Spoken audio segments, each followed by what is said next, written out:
Hey, Soul Stories fam. We're about to begin a brand new love journey. Please comment on where you're watching from so we can see that our Soul Stories family is all around the world.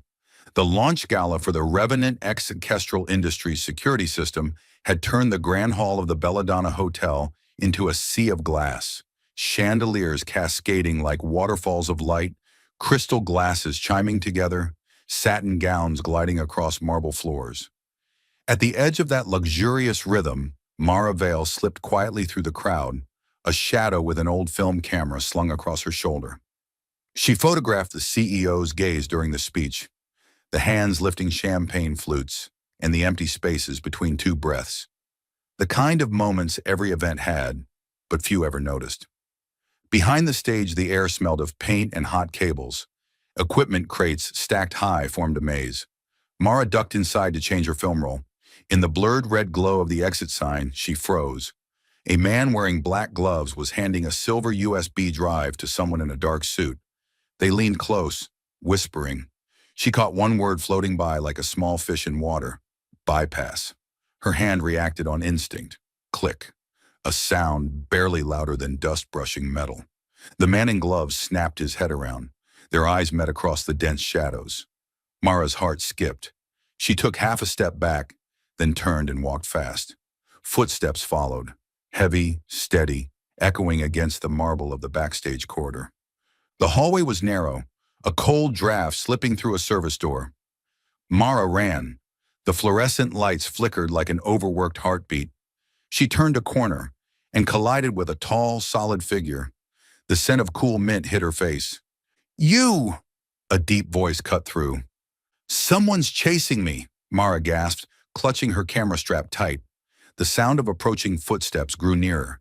At exactly 2:03 a.m., an elevator bell dinged nearby, a sharp metallic note piercing the air. Without another word, the man pulled Mara against the wall. His palm slid to the back of her neck, steadying her. Then, through that mint-scented breath, his lips came down on hers. It wasn't a kiss of flirtation or formality. It was precise, like silencing a witness about to scream.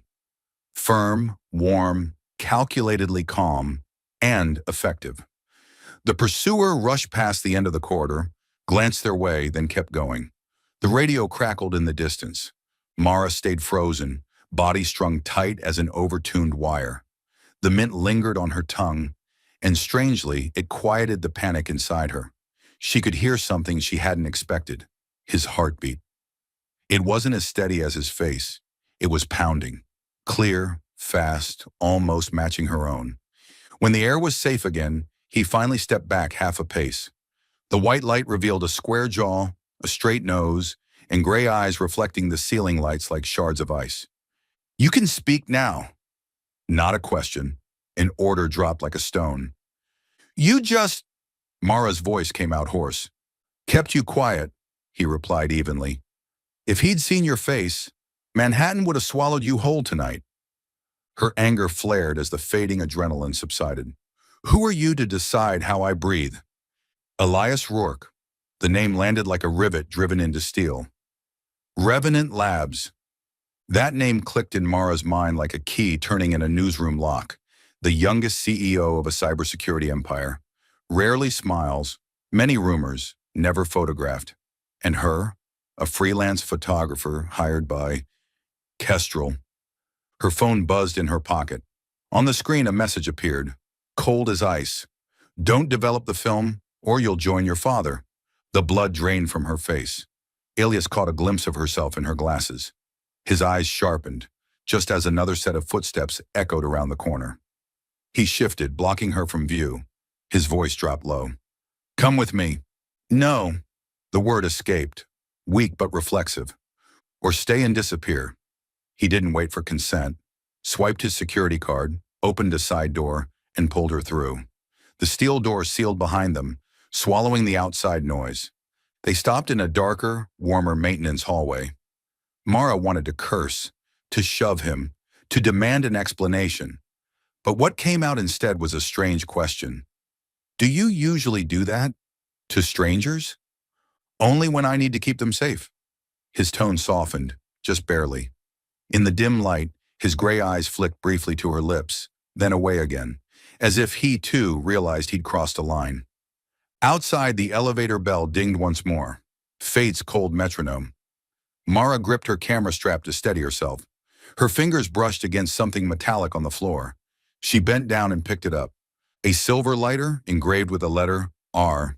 The faint yellow glow from the emergency light caught its edge, carving the letter deep into the dark. She turned it over in her hand. It was still warm. When she looked up, Ellis was watching her. A brief, wordless glance carried more weight than an explanation ever could. "Return it to me later," he said, stepping ahead to open another door. Mara slipped the lighter into her coat pocket, hiding it like a question. Her pulse still roared in her ears. The mint still lingered on her tongue. And in her mind, one truth cut through the haze like a blade. That kiss had unlocked something. Not just a way out. The radios clinked together with a metallic chime. Sector B clear. Cameras back online. 20-second glitch. The security team spread out like ink in water, sweeping each corner of the tech wing. Elias stood still, listening to the reports, his eyes scanning the corridor as if the mist itself might be hiding an army. "Lock the side gate. No one in or out without clearance," he ordered, every word deliberate. "And no one mentions I'm on this floor." "Copy." Mara leaned against the wall, clutching her camera bag. She felt small among the men in black suits, moving like chess pieces across a board. Her hands were cold enough that the button of her coat slipped from her fingers. The phone buzzed again. She didn't dare check it. The message to join your father still burned like a splinter in her mind. Elias turned, catching the faint tremor in her shoulders. "You, with me."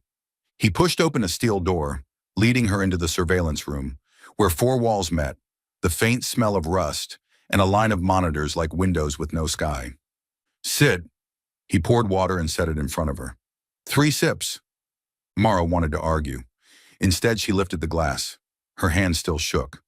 Elias sat opposite her, elbows resting lightly on his knees, body tilted forward, closing the distance.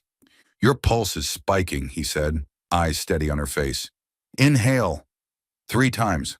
"What?" "Trust me." 3 breaths. "Follow my count." He turned his palm upward, open as if holding a platform for calm. 1, 2, 3. Mara hated taking orders, but there was something in his voice that made her obey. The first breath was shallow and sharp, the second deeper, the third long enough that her ribs stopped aching. The pounding in her ears eased. When she opened her eyes, his gray gaze met hers, cold with discipline, warm with focus. "Good." The corner of Elias's mouth shifted by a fraction. "Now we talk. You're the CEO, and you're personally chasing the guy who tried to corner me?" she rasped. "I hate leaks," he said simply, "and I don't outsource protection for people I drag into danger. I dragged myself in. I took the photo first." Elias tilted his head slightly. "Good instincts." He pointed to the footage replaying on the monitor, a gloved hand passing a silver USB to a man in a tailored suit. "Do you have that frame? I need your camera's resolution, not the hotel's." Mara hesitated. "It's on film." "I haven't developed it yet." "You have a digital backup?" She nodded.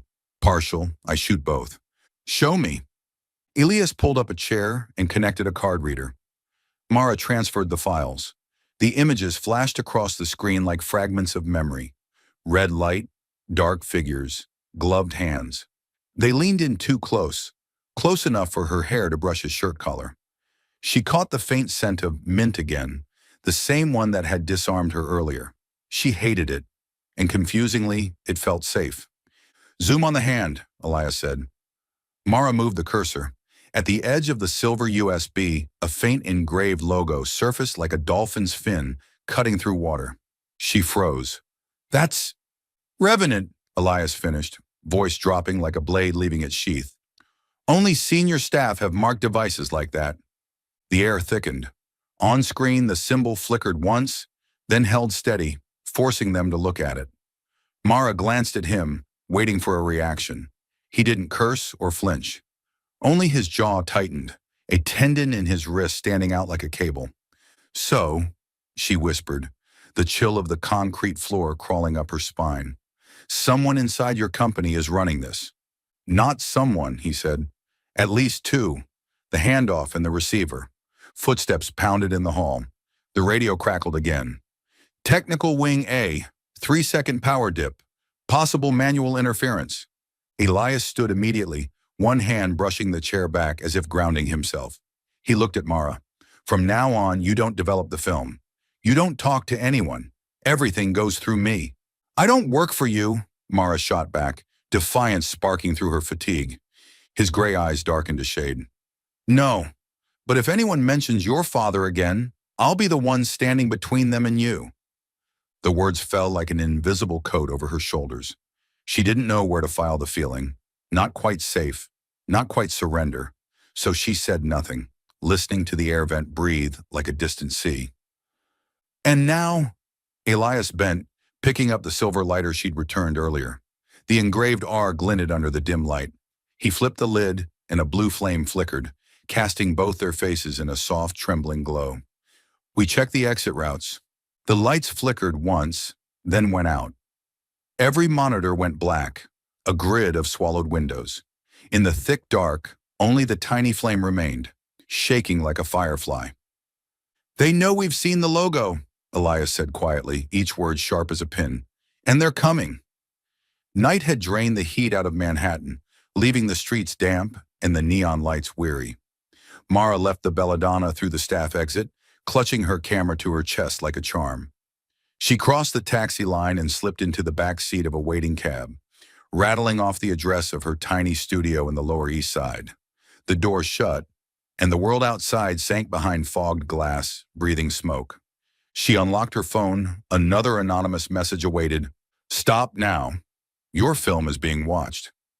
Being watched? Mara stared at the words, feeling as if someone out there was counting her heartbeats. She exited the app, opened her contacts, and hovered over the number that freelance photographers passed around for when trouble found them at a scene. A trusted officer. Her fingertip rested on the call button, then stopped. If the film was being watched, that meant copying, scanning, or even walking into a photo lab could expose her location. A cold thought slithered up her spine. Don't turn your only evidence into a fuse. The taxi turned onto her street. In front of her studio, a homeless man slept curled beneath a piece of cardboard. Mara bent down and tucked the pack of cookies she'd taken from the gala into his hand. A small ritual she did to remind herself. As long as you're breathing, be kind. But as she straightened, the scent of mint rose suddenly, ghost-like from memory, the ghost of a kiss in a dark hallway. The scent that had silenced her and, at the same time, kept her alive. She caught her breath, scolding herself. Don't think about him. The next morning, her phone exploded with notifications. Entertainment headlines flooded the screen. CEO of Revenant caught kissing, mystery woman at Belladonna. The photo was blurry, pixels blending into one another, but that black shirt and perfect shoulder line were unmistakable. The caption beneath it read, Identity of woman unknown. Source, technical floor hallway. Mara's throat went dry. Her face wasn't visible, but in her head she heard the elevator chime at 2:03 a.m., clear as a witness statement. Her phone rang, unknown number. Anya Chen, PR Director, Revenant. We need to talk, came a calm corporate voice. The story's spreading. Both of you are targets now. The best solution is to turn it into a cover story, a public relationship. It'll drown out the noise, lessen curiosity, make people think you're just his girlfriend. I'm not your PR tool, Mara snapped. You're someone who needs protection, Anya replied quickly. And he doesn't want anyone counting your breaths but you. 3 counted breaths shimmered in Mara's ears. She hung up without agreeing.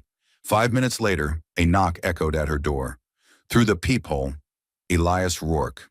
He stood there, dark silhouette, a hint of stubble, those gray eyes no longer frozen like the night before. I'm not here to give orders, he said quietly. I'm here to ask for cooperation. Mara unlatched the lock halfway but kept the chain on. You want me to be your media doll? No. Elias glanced at the chain, then at her eyes. Slow, deliberate. I want us both to stay alive. She said nothing. He continued. Anya will handle the press. I'll handle security. You, keep the film intact. Don't hand it to anyone. I'll have my team sweep your phone and camera for digital trails, and in exchange, you'll pretend to be my girlfriend. Appear with me a few times, hand in hand, until the ones hunting you think you're just gossip. They'll lose interest. You'll gain time to process the photos safely. Silence tightened the space between the door and the chain. Mara remembered the scent of mint, the heat of his hand at her nape, the way he'd counted her breaths without touching her. The initial anger melted into something colder, sharper, calculation. If she refused, she might lose the film, and her father's name with it. If she agreed, she'd stand beside a man her body had already betrayed by remembering his scent. She slid off the chain. Fine, I agree, but I have conditions. 3, Elias said softly, as if he'd already rehearsed them. No lying. No solo moves. No doubting each other. And a 4th, Mara added, half smiling at her own audacity. No kissing unless I say so. Elias's mouth twitched. Barely a smile, but real. Noted. A message came in from Violet, Mara's best friend and lawyer. I zoomed in on the paparazzi photo. Look in the mirror corner. Kestrel glove. And the R lighter. An image file followed. Mara opened it. In the faint reflection of the hallway mirror, the Kestrel logo was visible on the gloved hand. Beside it, a flicker of silver, an engraved lighter, the letter R. This isn't just a cover-up, Mara breathed. This is a declaration. Elias stood half a step behind her, close enough to share air, far enough not to touch. The mint on his breath filled the fragile space between them. Then we'll fight, he said, voice low, like a whispered command. But first, cover. Outside, a car horn stretched through the midday heat. On the screen, the zoom photo glowed. Kestrel on one side, R on the other. 2 letters facing off like the edges of a kiss that had begun in silence. Revenant's headquarters in Midtown looked like a glass ship, the dusk sliding across its facade in silver streaks. Mara walked through the grand lobby, each step echoing against the stone columns like a heartbeat knocking from inside her chest. Anya Chen waited by the reception desk in a monochrome dress, smile thin enough to smother a fire with a single sentence. Such a pleasure, Anya said, extending her hand. We're signing a small confidentiality package for this public relationship. The contract protects both you and him with anti-harassment clauses, legal coverage for potential privacy breaches. Sounds like selling my soul to the devil, Mara said, half joking, half not. A transaction with fire, Anya corrected, smiling faintly, but we provide the extinguisher. The meeting room was sealed tight. Revenant's lawyer skimmed through the clauses, while Violet joined via video call to fine-tune the wording. Mara signed the last page. Anya closed the folder with a crisp click, the sound of a call being hung up. The cover schedule, Anya said, projecting the calendar on the screen. Tomorrow night, charity dinner. 3 photos, hand in hand, to soft confirm. No interviews, no comments on personal matters. If asked, the only line, no comment, and her smile deepened by a single degree. Keep the mint lipstick. The public likes consistency. Elias entered, last shirt hugging his shoulders, tie loose in one notch, a man who looked like he'd wrestled with time and won. His eyes swept across the room, paused on Mara, then shifted to the screen. I'll take you to the temporary penthouse for security, he said. Separate camera, door, and elevator systems completely offline. We're living together, Mara raised an eyebrow. Temporarily, Elias replied, and there's the rule of 3. He held up 3 fingers, voice even, deliberate, as if etching each word into the air. 3 breaths when panic hits, we count together. 3 distances in public, hand in hand. In private, 1 arm's length unless mutually agreed. In emergencies, I have permission to act for safety. 3 lines never crossed, no lies, no unilateral decisions, no distrust. The 4th, Mara challenged. You already added it. He met her eyes. No kissing without consent. He said it calmly, but something flickered there. A spark lit behind glass. Elias's penthouse towered above the Hudson. The river spread below, like a map of light. Mara walked through the minimalist space, her hand brushing the cool marble of the counter. He handed her an access card. One side for the living area, your room, and the other for his office. Off limits unless I'm present. Coffee? Elias asked, already standing by the machine. Black, Mara said. No sugar. Surprising. He poured her a plain black and one mint black for himself. She arched a brow. Old habit, he said. The mint reminds me to count to 3. Mara lifted the cup to her lips, pausing midair. The silence between them had an electric pulse. Not tension, but calibration. Two people learning how to coexist, one breath at a time. Your father, Elias began. Not tonight, Mara cut in softly. Tomorrow. Tonight we just learn how not to doubt. He nodded. Agreed. Night settled. Mara unpacked a small suitcase, folding a few shirts. At the counter, Elias bent over a stack of documents, the fire case from 7 years ago. Under Revenant's logo sat the faint stamp of Kestrel, their main partner on the energy storage project. The desk lamp reflected off words cold as steel. Safety valve, pressure control, external inspection. He stopped at a photo compartment, B3, the same mark Mara remembered glimpsing in her film negatives. B3. The letters glowed like a narrow door into darkness. Her phone buzzed. She glanced toward the peephole, a reflex that even luxury floors couldn't erase. A figure stood outside the mat, cap pulled low, back turned toward the elevator. Her instincts screamed. Elias, she whispered. He was already beside her, one hand raised for silence. They both looked through the door camera. A gloved hand slid a folded paper under the door. Then the figure disappeared, as if it had never been there. Elias unlocked one latch, using tongs to retrieve the paper. The letters were blocky, printed in black ink that bled into the grain. Let her stay silent. For a long moment, neither spoke. Outside the glass wall, the Hudson lapped softly against concrete. Mara's fingers found her jacket pocket, the silver lighter marked R. Her thumb traced the edge of the metal. Rule 3, Elias said at last, voice steady but eyes dark. No unilateral actions. From now on, you don't leave the safe zone alone. And what about no distrust?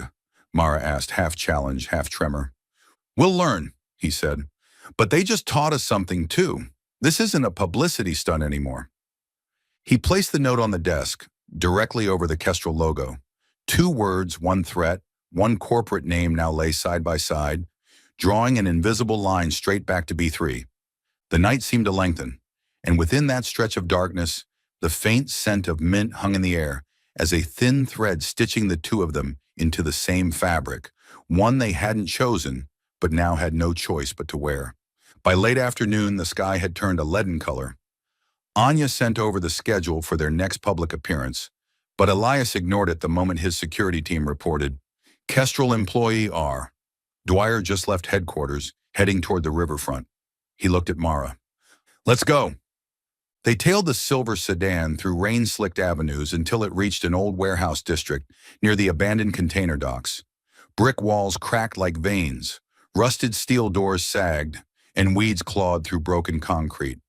Then the downpour came, heavy and sudden, pelting the windshield with blinding streaks of white. Dwyer parked at Warehouse 17, slipped inside for less than a minute, and drove off. Elias waited through 3 beats of rain before lowering the window. Out! They pulled up their hoods and ran across the open lot. The river wind carried a sting of salt and metal. The warehouse door hung ajar. Elias pushed it open. A rush of damp air and mildew hit their faces. Stay behind me, he said, his voice half swallowed by the storm. A flashlight clicked on, slicing through the dark. Rows of decaying shelves, splintered crates, rusted warning signs. In the far corner, an old electrical panel still bore a faded caution sign. Mara lifted her camera, breathing steady thanks to the 3-breath rule. But the cold was seeping through her sleeves like water through cloth. Do you hear that? She whispered. What? A hiss. At that instant, the sickly yellow ceiling light flickered, then died. Darkness fell over them like a bucket overturned. The rain suddenly sounded twice as loud, drumming on the tin roof like 1,000 fists. Instinctively, Mara grabbed Elias's arm. His skin was so warm it startled her. Here, he murmured, pulling her behind a concrete pillar. His body blocked the gusts streaming in through the cracks. "You're safe." I... Mara bit her lip, her teeth chattering. Rain sprayed across her neck, tracing a cold line down her collarbone. The air smelled of rust, damp stone, and then, unmistakably, mint. Soft, sharp, achingly familiar. Ilias shrugged off his coat and draped it over her shoulders, tugging the collar high to her chin. His hands lingered on her shoulders a second too long, as if measuring whether the chill had stopped cutting through her. Only the sound of rain remained. Their breathing filled the space, hers quick and shallow, his slow and deep. 3 breaths, he reminded softly. She followed, releasing her grip on his arm little by little. When she looked up, their faces were close enough for her to count the raindrops clinging to his lashes. Ilias. The name slipped from her lips, fragile as wet paper. The kiss came like a reflex, but not the kind born of survival. No footsteps to silence this time, just something human. The need to gather the cold, split it in half, and trade it for warmth. His lips brushed hers slowly, without force, waiting for the smallest nod of consent, then deepened. The taste of mint blended with the taste of rain. Her tongue brushed his teeth. His hand rested at her nape, not pulling, only steadying. The tremor in her bones changed rhythm, not fear now, but heat. Mara heard her breath sinking with his, the 3 breaths turning into 3 kisses, one short, one long, one still. She broke away first, her forehead resting against his. "This time," she whispered, "it's not to keep me quiet." A light flashed through the door crack, headlights slicing a blade of white across the floor. An engine revved, then faded into the storm. Ilias had already shifted, positioning himself in front of her. Instinct hardwired. "Someone's following us," he said under his breath, gesturing for her to move behind the shelves. He typed a quick message to his team, then stopped. They were too far from the main grid. Reinforcements would draw attention. "Come on!" He gripped her hand and led her toward a side exit. They darted across the cracked concrete, the rain battering them in sheets. His coat on her shoulders grew heavy and soaked, like a promise that carried weight. By the time they reached the basement elevator of Ilias's building, it was close to midnight. Mara peeled off the wet coat and hung it over a kitchen chair, drops tapping onto the wooden floor. "Do you have a heater?" she asked. "Yes." He handed her a large towel, rubbing her hair briskly, just enough to help, not enough to presume. "I'll change the elevator codes and camera schedules." Mara set her camera bag on the table and reached for the spare film roll she always kept in the side pocket. Her fingers met emptiness. Cold surged upward from her stomach to her chest. She tore through the bag. Batteries, lens caps, cleaning cloth. Nothing. "Ilias!" Her voice sharpened like a glass edge. "The backup film, it's gone." He froze. His gray eyes lifted, every trace of warmth extinguished. "They got into the warehouse before we did." Outside, the rain kept falling, steady, endless, like it had no intention of stopping before dawn.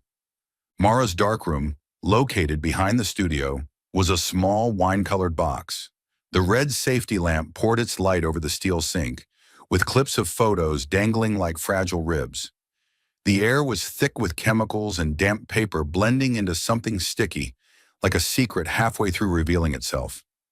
Ilias stood behind the one-way glass, refusing to step inside, not wanting to disturb her precision. His chest lightly pressed against the glass, breathing steady as a calibrated machine. "Starting," Mara murmured, more to steady herself than to inform him. In her hand was the main roll of film, the one she had kept against her body since last night. She threaded it into the reel, dipped it into developer, and rocked it gently in rhythm with her silent count. 369. Each count reminded her of Ilias's open hand in the surveillance room, the way he'd said, 3 breaths. She borrowed that rhythm now to keep her hands from trembling. Ilias watched through the glass. Under the red glow, she was a living streak of light, her movements precise, fluid, and soundless. He didn't blink as she shifted the film from developer to stop bath, then to fixer. Time melted like metal, slow but unbroken. Finally, she lifted the wet roll and clipped it up. Each rectangle glistened like a row of windows flung open all at once. Mara stripped off her gloves, laid one negative on the light box, and leaned in with the loop. The blurred shapes slowly sharpened, the kestrel-gloved hand passing the silver USB, and behind the figure, stuck on a metal wall, a half-broken sign read, Cell B3. Her throat tightened. B3. Elias straightened, eyes darkening. He opened his tablet, flipping to the archived report of the fire that had occurred 7 years ago. B3 primary containment bay of the Kestrel Energy Project. The point of ignition?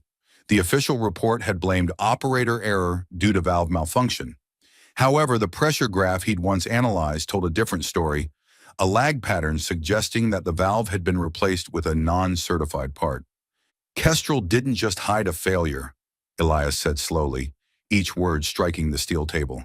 They swapped the hardware and blamed someone else. He met her gaze through the glass. Your father said foreign components. He was right. Mara sat down on the stool, her hand pressed to her chest to steady her heartbeat. She didn't cry, maybe because the red light left no room for tears. If you're right, her voice cracked low, they didn't just kill my father, they killed your team. Elias didn't answer right away. His nose twitched slightly, the reflex of a man trying to mask old pain. That night, I was on remote inspection duty.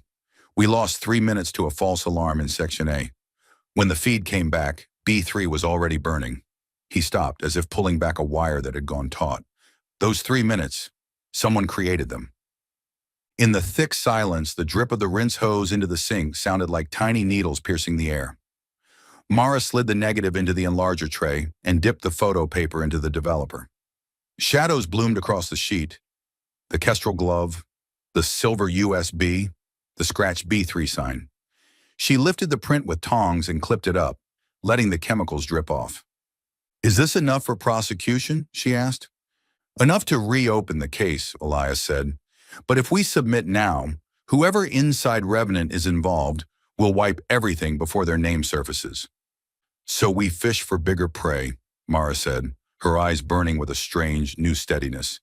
We pull the whole chain into the light, Elias replied, resting his forehead against the edge of the glass, showing for the first time a trace of exhaustion. And I won't let you stand alone in front of the wolves.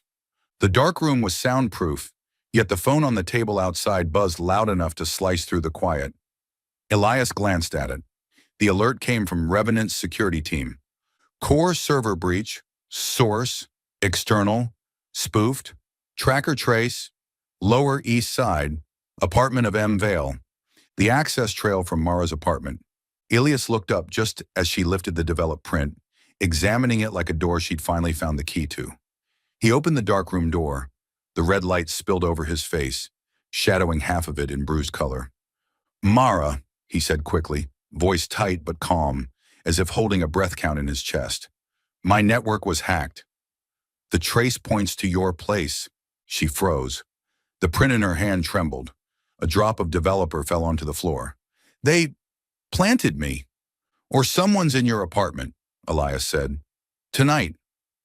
The safety light flickered once, then steadied like a skipped heartbeat catching itself. Outside the tiny window, near the ceiling, rain began to fall again, thin and straight, drawing lines across the night.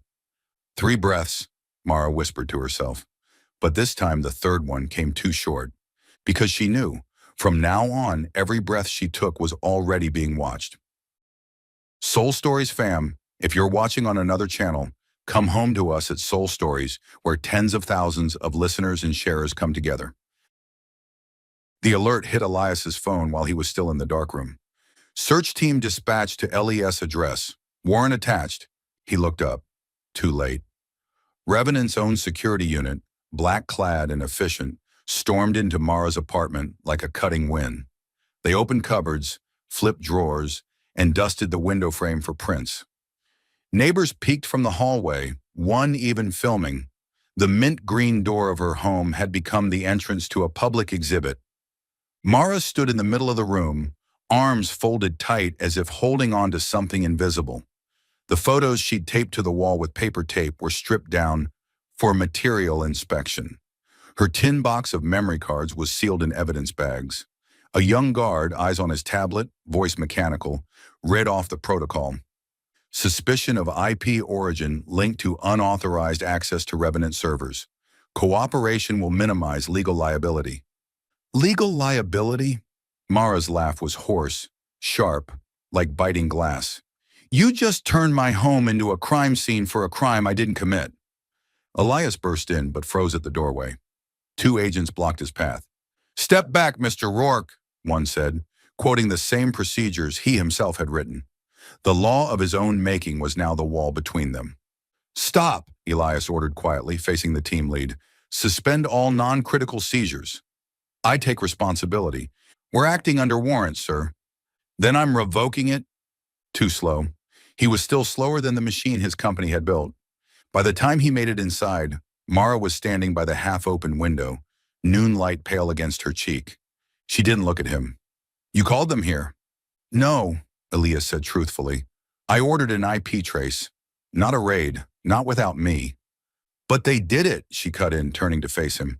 Her brown eyes, usually soft behind a lens, now looked like dry wood ready to splinter. Your team did. Mara dash. You kissed me to keep me quiet. Now you want me quiet forever? Her voice cracked but didn't break. You said 3 breaths. No doubt.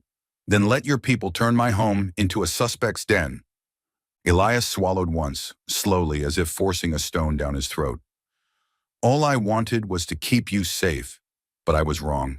He pulled the silver lighter, the R-engraved one, from his pocket and placed it in her hand. Warm, heavy. Keep it. So I remember I don't get to control anyone, not even you. Mara stared at the metal resting in her palm. Memories flashed, hallway shadows, the scent of mint, his hand at her nape, and she hated herself for the warmth that flared through her chest. She snapped the lighter shut. The click sounded like a full stop. Give me some distance, she said, slipping it into her pocket. You're not staying tonight. I need to hear my things breathe again. Elias nodded, accepting the cut. He signaled his team to withdraw, signed off the forms releasing items they didn't need to take. When the last door closed, silence poured back into the apartment, like water returning after a ship had passed. His phone buzzed before he reached the stairs. An encrypted file from Revenant's internal unit. Project Revenant leak, author E. Rourke. Attached, a screenshot. Lines of untouched code. His name was stamped clearly in the author field, time-stamped from the previous night. He stopped midway between 2 floors. The cheap neon overhead hummed. A chill crawled down his spine. Someone had slipped into his skin and was walking around wearing it perfectly. He called Anya, voicemail. Called the head of security, busy. Tried Silas, his old contact number disconnected. Finally, he texted Mara, don't connect to Wi-Fi. Someone's impersonating both of us. Sent no read receipt. Inside her apartment, Mara leaned against the wall, staring up at the ceiling. No tears, just a pulse beating at her throat, hard and rebellious. Violet's face popped up on a video call, worry carved into every line. I'll handle your privacy claim. Don't sign anything. Don't delete anything. Thanks, Mara whispered. I think I just learned the lesson. Never trust hands that wear gloves. Night fell earlier than usual. Across the city, Elias sat before his monitor, dissecting system logs as if carving open his own heart. The traces led to a proxy server inside Revenant's PR network. Who had access there? Anya, or whoever was behind her. Someone using PR as a shield. The anonymous call came in like gravel spilling onto metal. A low male voice, half amused. Don't look for me, Rourke. Look for the woman who helped you put out the fire. Who are you? I'm the real mole. Click. Elias stared out the window. The city glowed like a circuit board, every window a chip in motion. Somewhere, a hand was pressing just the right keys to make them turn on each other. He closed his eyes and tried to breathe. 3 steady breaths. For the first time, the third broke halfway through. Elias sent one message only. Meet me. No guards, no comms. Riverside, 3 p.m. The recipient was Silas Keene, his former security advisor, who was discharged after the fire 7 years ago and had vanished like a flame snuffed out in the rain. The riverfront was gray in the afternoon. Wind whipped against the iron railing, carrying the faint scent of salt and damp rope. Silas waited on a wooden bench, black coat frayed, eyes like two old stones. You always did pick spots with plenty of cameras, Silas said, glancing at the lamppost nearby. I pick places no one believes an actual meeting would happen, Elias replied. Talk. What does Kestrel want? Silas gave a dry laugh. The same thing they've always wanted. Contracts and the right to bury their mistakes. Only now they're smarter. They've got their hands on your PR department.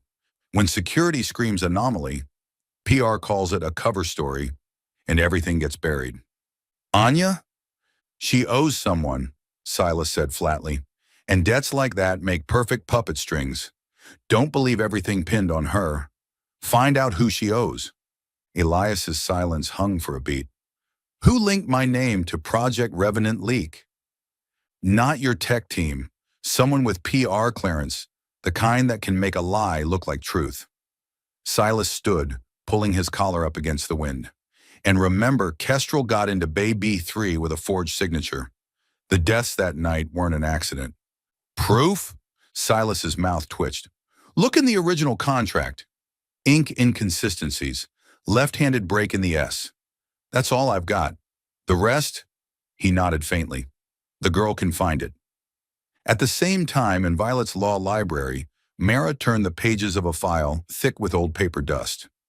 Violet handed her cotton gloves and laid a folder with the scanned Kestrel Revenant Regulatory Commission contract. Here, the signing date, Violet said, tapping the page. 3 signatures. Look closely at this stroke. Mara leaned in. Her pulse jumped. On the line for Kestrel Industries, authorized signatory, the S in the surname broke mid-curve, the slip of a left-hander writing on damp paper. But on the attached addendum, the same name flowed smoothly, right-handed. Forgery, Mara breathed. Or an addition after the fact, Violet nodded, and see the date stamp 1 day later than the regulator's seal. That mismatch alone could reopen the case. Mara leaned back, trying not to rub her eyes. If we prove both the imported parts and the fake signature, the narrative flips, Violet finished, from procedural error to criminal cover-up. Your father, Mara nodded before Violet could finish. She couldn't form the words. Her fingers brushed the pocket where the R-engraved lighter rested, a small weight anchoring her against the pull of memory. Violet closed the file, her tone both sharp and kind. You still need to stay safe. The person who spoofed that IP address used your apartment. Don't go back alone. I'm not, Mara said, glancing at her watch. I've got my fake date tonight. Guess that counts as armor, too. Elias left the riverfront and went straight to headquarters. Behind the glass wall of the PR division, Anya Chen was orchestrating her team's calm voice, eyes unblinking as she revised phrasing for the press release. Elias knocked once. What is it, Elias? She asked, setting her pen down. Do you have debts? He asked bluntly. A rare flicker crossed her expression. I helped refinance my brother's startup, she said evenly. Bank loan and a private fund. Why? Which fund? Anya hesitated. Kestrel Ventures. The air thickened instantly. Elias looked down at the table at the draft release, which described his relationship with Mara. Every line perfect, bulletproof. But if the fabric was woven with Kestrel's thread, then every bullet would go straight through. Anya, he said slowly, if anyone's pressuring you, tell me. I'll take the blame. But if you're pulling me into their story, pulling you? For the first time, her voice cracked. You think I want this? I'm just trying to keep the company breathing in a tank full of sharks. They've got their hand around my throat, and you're asking if I'm the one choking you? They stared at each other, the truth standing between them like a mirror. Both strangled by the same invisible hand. Mara's phone buzzed as she stepped out of the library. The anonymous message blinked open like a needle prick. Come to Belladonna tonight, alone. I have proof that clears your father.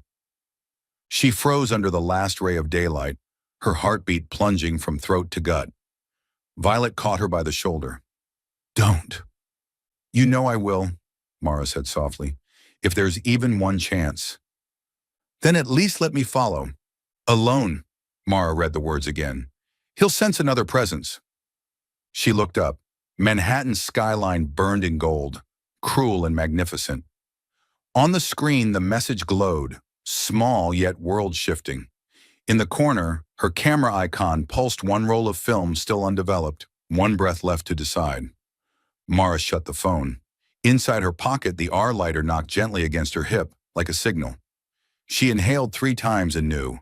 Tonight, at 2:03, the bell might ring again. At 11:41 p.m., Mara texted Violet, "I left the USB with the photos and printed copies in the lockbox, second drawer. Same code as before. If I'm not back by noon, give it to Elias."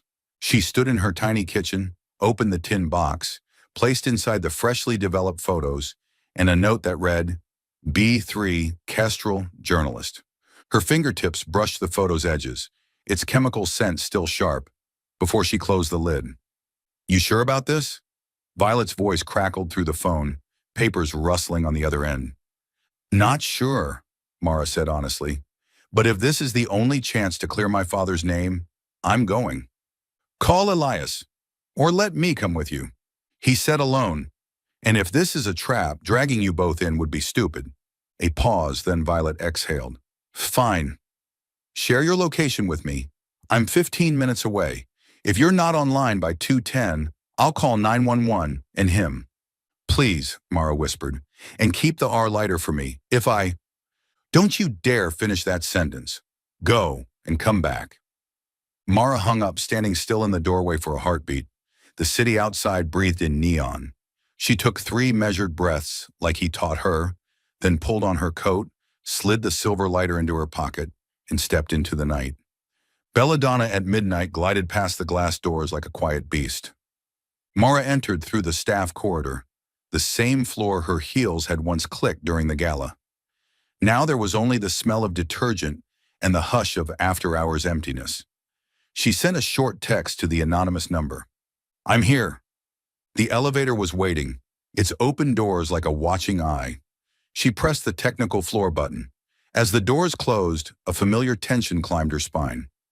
That day, her tongue felt dry, but the imagined scent of mint floated back, like a tether to an invisible shore of safety. 2:03 a.m., the elevator chimed on cue. The corridor beyond was ghostly, with a white haze drifting from the vents. The fire suppression test was underway. A fake smoke cloud filled the air. The hum of fans filled the silence. Thank God for studio training. Mara pulled her collar over her nose and moved low and steady. A figure stood near the far wall, hooded, gloved, face covered. He raised a hand for silence, then extended an envelope. "Evidence," he rasped through the mask. "Take it. Don't ask." "No," Mara said, voice steadier than her pulse. "I want to see the face of the man who destroyed my father." The figure shrugged, almost amused, and pulled his mask down. Kestrel's regional director. She recognized him from old press photos, the one standing beside Anya Chen during the alliance announcement 2 years ago. His face shone with sweat, a burn scar running along his left wrist. "So," he said, "trade. You give me the photos, I give you the papers." "No trade," Mara replied, "only collection." She lifted her phone slightly. The camera had been recording since the elevator doors opened. "You're confessing on record."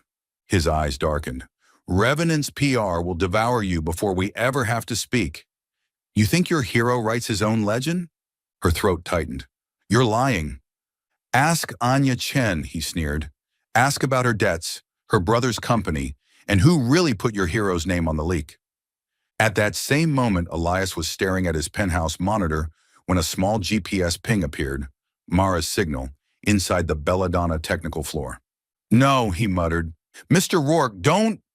The head of security warned through the comms. "I'm going alone." "Sir, protocol." "Forget protocol." He tore off the headset, grabbed his coat, shoved a pack of wet towels into his pocket, and snatched up the R lighter like an anchor for his sanity. The private elevator dropped like a bullet. By the time his car roared into the street, Manhattan was racing backward in the headlights. The smoke thickened. The man in the hood stepped closer. "You've got nothing to bargain with.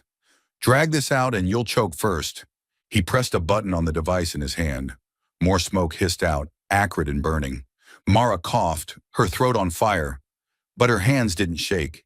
She remembered the rhythm. 3 breaths. 1, 2, 3. Her camera stayed steady, anchored on her knee. You just triggered a false alarm, she said between coughs. That's another felony. You think I fear the law? He growled. I fear losing my contract. And to keep it, you stay silent. Footsteps echoed from the emergency stairwell. Quick, deliberate. Mara turned, but the fog swallowed everything. Then a tall shape cut through the white. Gray eyes found her before her brain could name him. Mara! Elias rushed forward, stripping off his coat. He tore open the wet towel pack and pressed one to her face. 3 breaths, he said, his voice steady as reins on a panicked horse. Look at me. She did. The haze blurred everything but him. The mint on his collar carved a clear path through the smoke. 1, 2, 3. Her lungs loosened. The hooded man cursed in charge. Elias pivoted, intercepting him with a swift block, slamming the man into the concrete wall. No flourish, just brutal efficiency. The man snarled, pulling something from his pocket. Elias twisted his wrist. Metal clattered to the floor. A butane torch lighter, industrial grade. Vent fans whirred, pulling smoke upward. Mara steadied herself against the wall, eyes never leaving Elias. When the man staggered, she kicked the lighter across the floor, far from reach. Security's on their way, Elias said between breaths, pinning the man's arm behind him. It's over. Not yet, the man panted, laughing crookedly. Your PR team will spin this as a drill.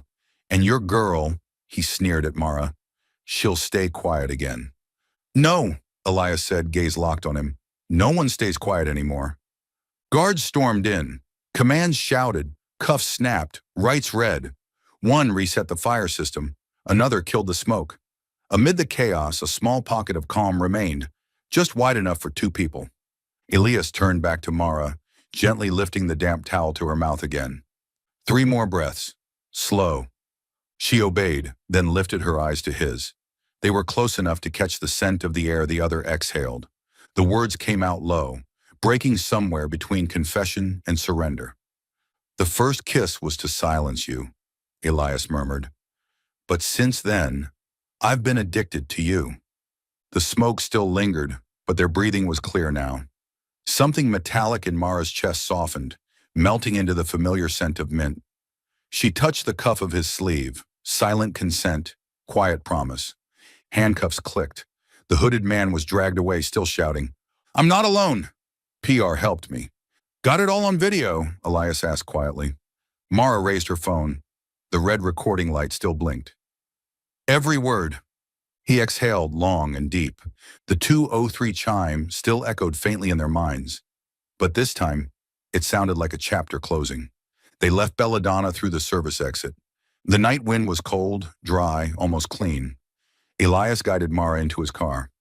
Penthouse on, he said. Medical check first, then we talk. Let's go home, Mara rasped, voice raw but steady. She held the cooled towel in her lap. In her pocket, the R lighter tapped softly against her hip. A reminder in code, still breathing, still fighting. Morning arrived with a knock, sharp, relentless, and made of reality. 2 investigators in gray suits sat in the penthouse living room. Across from them sat Anya Chen, PR director, hair tied back, the face of someone who'd slept 1 hour and 36. She set a stack of papers on the table. Bank statements, loan contracts. Kestrel Ventures bought out my brother's company debt, she said, voice steady but frayed. I thought they were helping, but it was a leash. And what did they demand in return? Elias asked, calm but cold. They told me to control the narrative, Anya said, eyes flicking briefly toward Mara. When a leak happened, call it a cover story. When internal alarms went off, call it a mistake. When necessary, put your name, Elias, on the author line. Her voice cracked.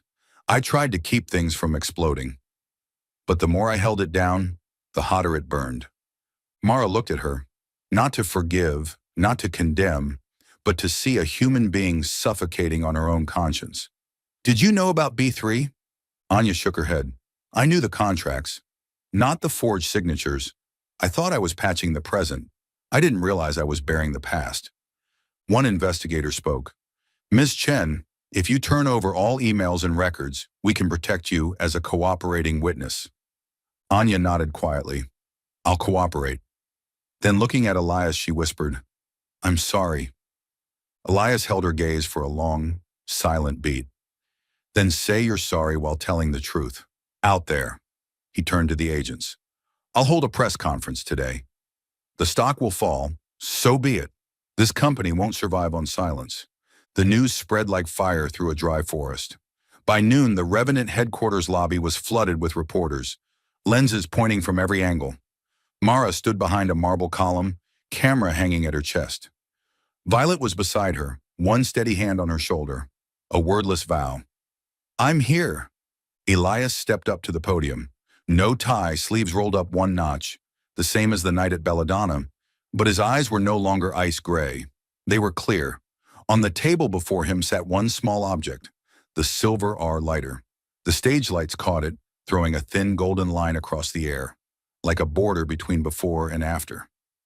"Good afternoon," Elias began. "I'm Elias Rourke, CEO of Revenant Labs. Today I'm here to talk about Fault. Not the presses, not our partners. Ours. The fault began the day a company called Kestrel stepped into our system with forged signatures and debt wrapped around our own people's throats." Camera shutters clicked like rainfall.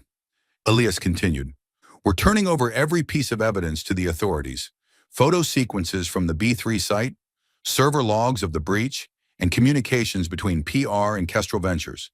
I'll accept whatever fallout comes, even if it crashes our stock. What I won't accept is silence." A reporter raised a hand. "Mr. Rourke, do you confirm your relationship with the woman photographed with you that night?" The room fell still. Elias looked toward the shadowed column where Mara stood. Their eyes met across the crowd. He allowed a small, quiet smile, not for the press. "I confirm that the kiss that night kept someone alive," he said evenly.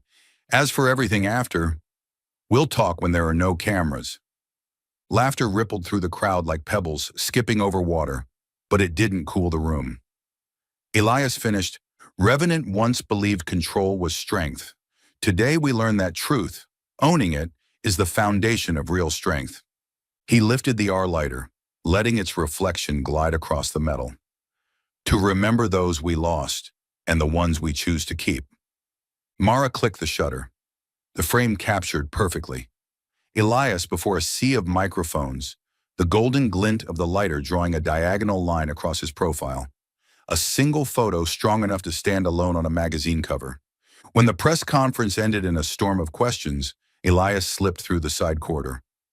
Mara waited there, shoulder to the wall, camera swinging softly at her chest.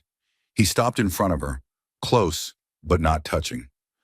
"Thank you," he said quietly, "for not running from the smoke." "Thank you," she replied, voice calm, "for not running from the light." They returned to the penthouse at dusk, the city outside shedding one skin for another. Elias lit the fireplace, not for warmth, but for ceremony. On the kitchen counter, he set down a pot of simple chicken soup. "No spice," and he said seriously, ladling it out. "Hospitals hate strong smells." Mara laughed. "Are you always this serious?" "Only when it matters." He turned to face her fully. "I can't control what I feel," he said, his tone steady as code on a clean screen. "But this time, you get to choose. If you say stop, I stop. If you say slow, we go slow. No music, only firelight and breathing."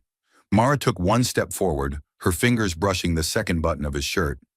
"I choose not to stop," she whispered, soft enough for the R lighter on the counter to hear. "But slow." He nodded, a pact sealed in silence. His fingers tilted her chin, slow enough they could count together. 1, 2, 3. The kiss landed, gentle, warm, no smoke, no chase, no cameras. The scent of mint wasn't survival anymore. It was home. "Now," he murmured against her lips between breaths, "let me kiss you, not to silence you, but to hear you breathe."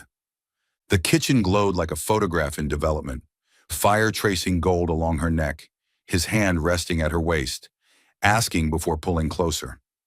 When the kiss deepened, the window reflected them like a second portrait, a pair learning the rhythm of being unguarded. He paused, forehead to hers. "You okay?"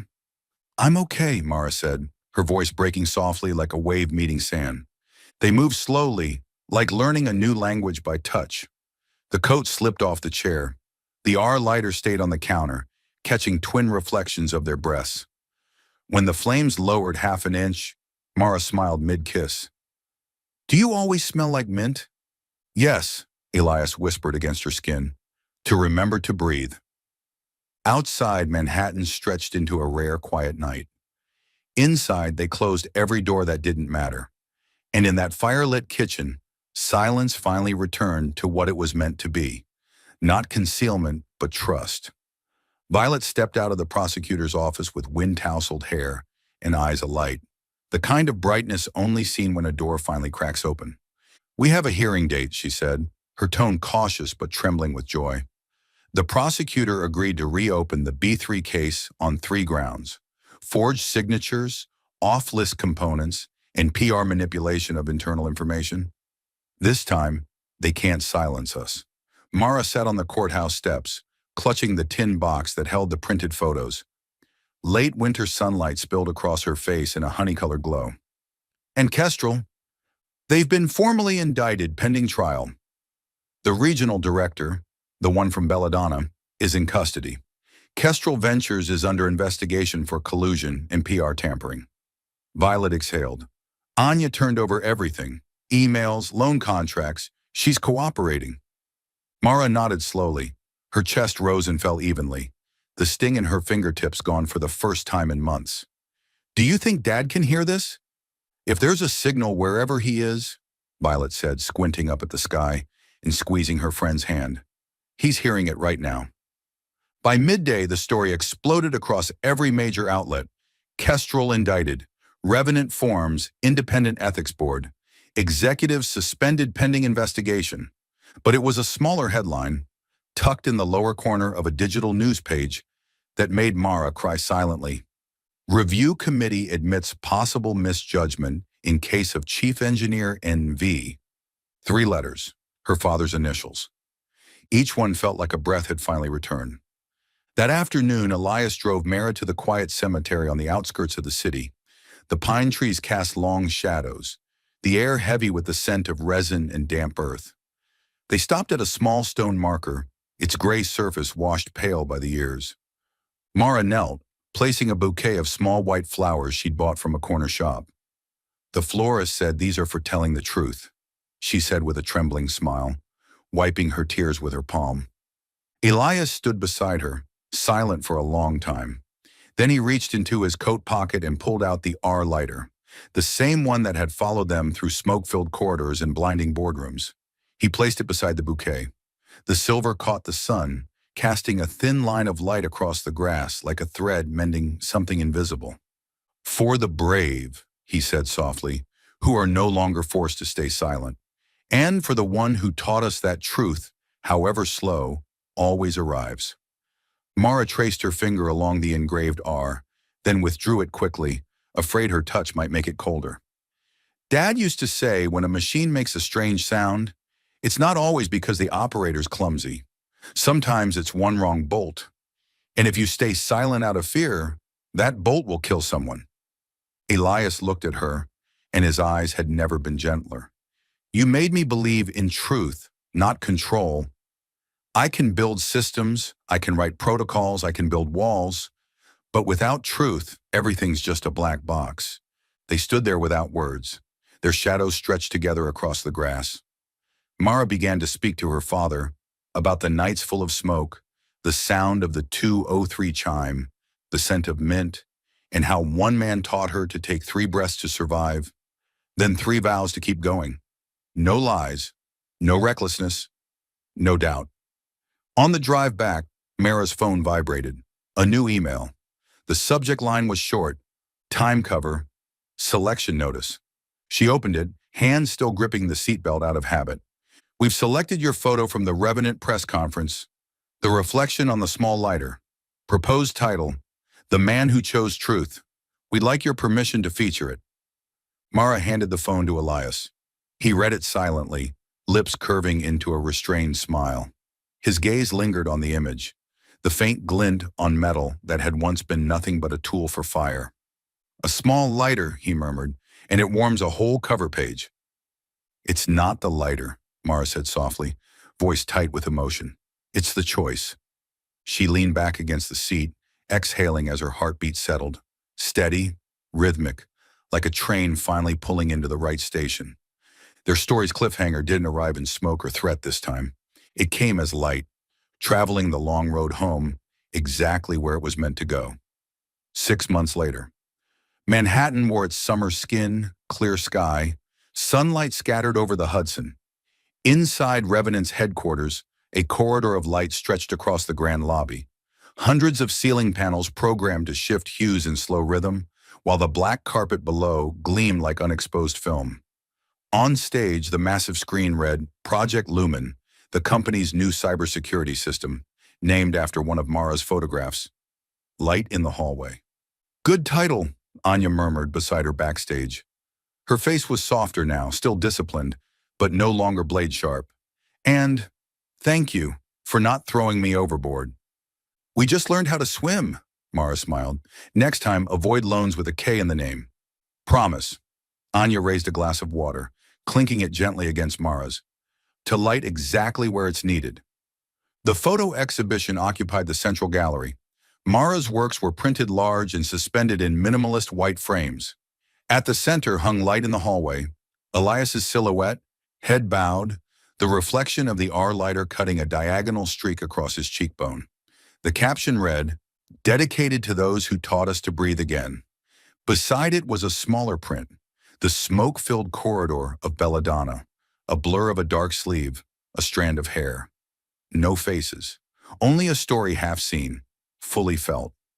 Visitors drifted by. A young student whispered to a friend, Why light in the hallway? Because, the friend said, from the darkest place they brought the light out by refusing silence. Mara stood behind them, smiling quietly. On stage, the host announced Project Lumen. Elias walked into the soft applause, crisp suit, quiet confidence. His eyes swept across the crowd, pausing exactly where she stood. Always. Lumen, he said, is not about hiding what's wrong. It's about seeing what's real. That's a lesson we learned the hard way. He finished with a nod, stepping aside as the tech demo began, holographic light unfurling like liquid silver. Mara slipped away down the side corridor, an old habit from the night everything changed. Here the world muted. The gold lighting fell soft over white walls, muffling the sound of applause beyond the glass. She stood still, breathing in the faint hum of the building, thinking of all the times an elevator ding had meant danger. Her fingers found the mint balm in her pocket. She twisted the cap, brushed it across her lips. The scent rose like a cool, familiar memory. Ding. She turned. 2:03 glowed on the elevator panel, the event team's time lighting cycle. Looping for effect. A private joke the universe seemed in on. The doors slid open. Elias stood there, jacket unbuttoned, tie tucked in his pocket, holding a brand new mint balm between his fingers. His eyes held that same brightness, the look of a man who had swum through the night and made it back. You're a minute late, Mara teased. To match the hour, he said, lifting the balm, for the woman who reminded me how to breathe. Her fingers brushed his as she took it one heartbeat too long. 3 breaths? One love, he corrected, lips curving. They stepped into the hallway of light together. The ceiling lights shifted to a warm amber, like sunset caught midair. No smoke, no chase. No journalists were waiting for a scandal, and if they were, there was nothing left to sensationalize. Elias leaned closer, waiting for her nod. When the faintest one came, he kissed her a kiss, not for cover, not for proof, but for memory. The mint between them was like a ribbon of air, sharp, sweet, anchoring. Mara's hand rested over his heart, feeling its steady rhythm. You once said, she whispered, you only kiss when someone needs to stay alive. Today, Elias murmured, I kiss to remind myself I am. From the hall beyond, applause swelled for Lumen's presentation, echoing down the corridor like a steady drumbeat. They parted slowly. Elias reached into his pocket and drew out a small object, the R-lighter, now engraved on the back in fine letters. 3 breaths, 1 love. Yours, he said. If I ever forget and try to control everything again, I'll break it, she teased. Hard. Mara laughed, taking it from him. Not break. Spark. She flipped the lid. A blue flame flickered to life, lighting their eyes like two small stars mirrored in silver. Let's go, Elias said softly. We still need one more picture. What picture? The one where you smile after choosing not to stay silent. Then stand right there, Mara said, raising her camera. Light's best when someone's telling the truth. He obeyed, head tilted, one hand in his pocket, posture easy for once. She pressed the shutter. Click. The image appeared on the small screen. A man who chose honesty and a woman who relearned how to breathe, meeting at the crossing between light and hallway, where stories that began in fear ended in peace.